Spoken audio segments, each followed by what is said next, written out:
Hello guys, welcome back to my channel మిస్జమ్ vlogs. So ఈరోజు చేసిన ఒక పవర్ఫుల్ టెంపుల్ని మేము ఎందుకు తీసుకొచ్చేసిన అదే శ్రీ లక్ష్మీ నరసింహస్వామి వారి దేవాలయం అనమాట. ఇది పీర్యాదిగూడ పర్వతాపూర్ లోపల నివసించింది ఈ temple.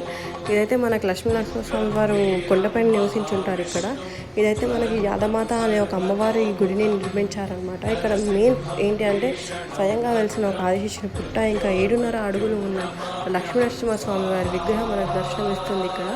So let's watch it. उग्रं वीरं महाविष्णुं ज्वलन्तं सर्वतोमुखं नरसिंहं भीषणं भद्रं मृत्योर्मृत्युं नमाम्यहं स्वाहा.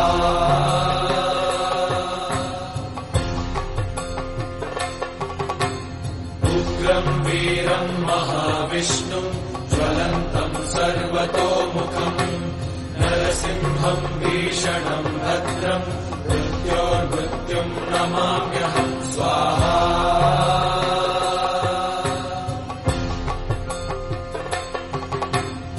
उग्रं वीरं महाविष्णुं ज्वलन्तं सर्वतो. ఇది వచ్చేసి రాగి చెట్టు అనమాట. ఈ రాగి చెట్టు దగ్గర ఒక 5 చెట్లు కలిసి ఉన్న ఒక చెట్టు వెలిసింది ఇక్కడ. ఈ చెట్టు దగ్గర ఏదైనా కూడా ఒక కోరిక కోరుకొని 108 ప్రదక్షిణాలు చేస్తే పక్క కోరికలు నెరవేర్తే. ఇది వచ్చేసి స్వయంగా వెలిసిన శ్రీ ఆదిశేషుని పుట్ట. ఇక్కడ చాలా మహిమగల శక్తులు ఉన్నాయి. 5 తలల పాము ఉందనేసి తెలిసింది.